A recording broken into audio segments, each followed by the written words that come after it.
ఎలా చేసుకోవాలో చెప్తాను వినండి. ఇంట్లో స్టైలే, నేను బయట ఎవరెవరు ఎలా వండుతారు కాదు, ఇంట్లో మనం ఎలా వండుకుంటామో అలాగా అన్నప్పుడు ఒక కప్పు పెరుగు తీసుకున్నాం. కప్పు పెరుగులోని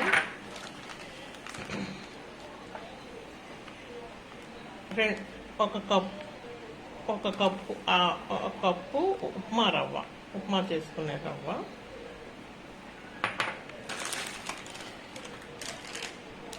అరకప్పు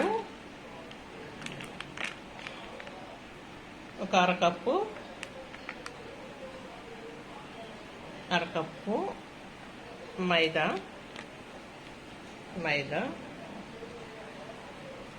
తీసుకొని, బియ్యం పిండి మాత్రం అరకప్పు మైదాకి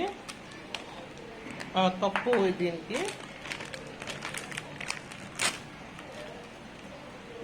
2 కప్పులు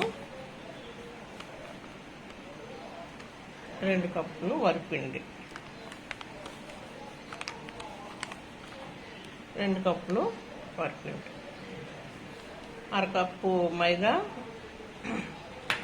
1 కప్పు వరిపిండి, ఉప్మా నూక, 2 కప్పులు రైస్ పౌడర్ వేసి దీంట్లోని జీలకర్ర,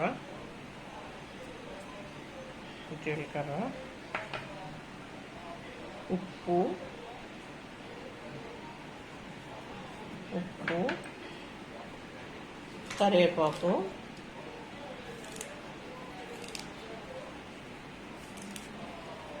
కరివేపాకు, కొంచెం చిదుపుకుంటే బాగా వస్తాయి, కొంచెం అంటే స్మెల్ బాగా వస్తుంది.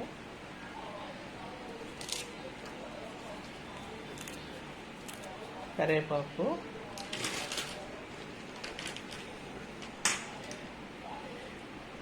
అల్లం, పచ్చిమిర్చి, ఉల్లిపాయలు, కొందరు మిరియాలు వేసుకుంటారు, ఇంగువ వేసుకుంటారు, కొందరికి ఇష్టం ఉండవు. కాబట్టి సింపుల్గా ఇంట్లో డైలీ మనం ఎలా చేసుకుంటున్నామో అలాగే వేసి కలిపేయాలి శుభ్రంగా.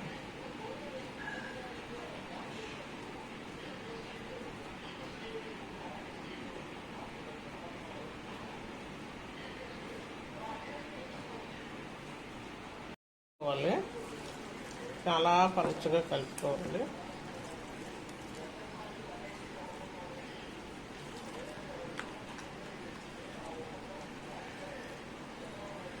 కలిపిన తర్వాత చాలా పలుచగా ఇలాగ మజ్జిగ తాగినట్టుగా కలుపుకోవాలి. ఎక్కువ నీళ్ళు పడతాయి.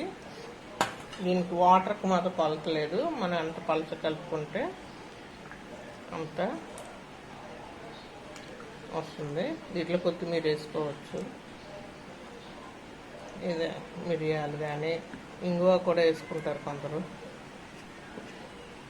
వేసి చాలా ఇంకా ఎలాగంటే ఇలాగ నీరు పడినట్టుగా కలుపుకోవాలి. కలిపి 5 నిమిషాలు ఉంచితే ఉప్మా నూక కొంచెం నాని కొంచెం ఇది అవుతుంది.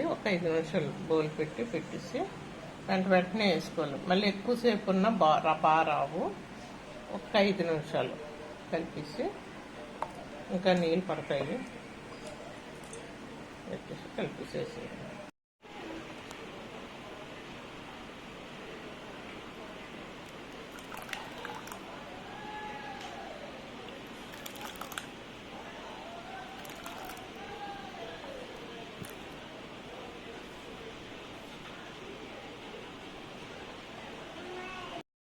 పెనం పెట్టి పెనంలోని కొంచెం ఒక చుక్క నూనె వేసి ఆయిల్ 1/2 స్పూన్ ఆయిల్ వేసి ఉల్లిపాయతోని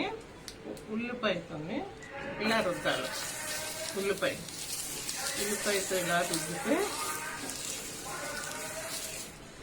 అంత అవుతుంది.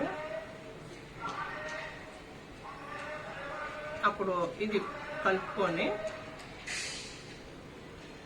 ఇట్లా కలుపుకొని పలుచగా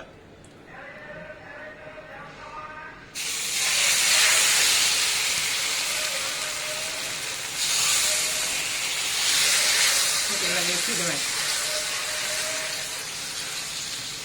వేసేయడమే వేసేసి ఆయిల్ మజ్జిగ వేయాలి, మళ్ళీ ఆయిల్ వేయాలి అంచులో మధ్యలోనే వేసి బాగా కాలాలి. బాగా కాలితే వస్తుంది. ఇది కొంచెం రెడ్డిష్గా వచ్చింది. వచ్చిన వెంటనే చక్కగా మనం నీళ్ళగా తీయాలి. తీసి తీసి అంతే. వేడి వేడి రవ్వ దోశ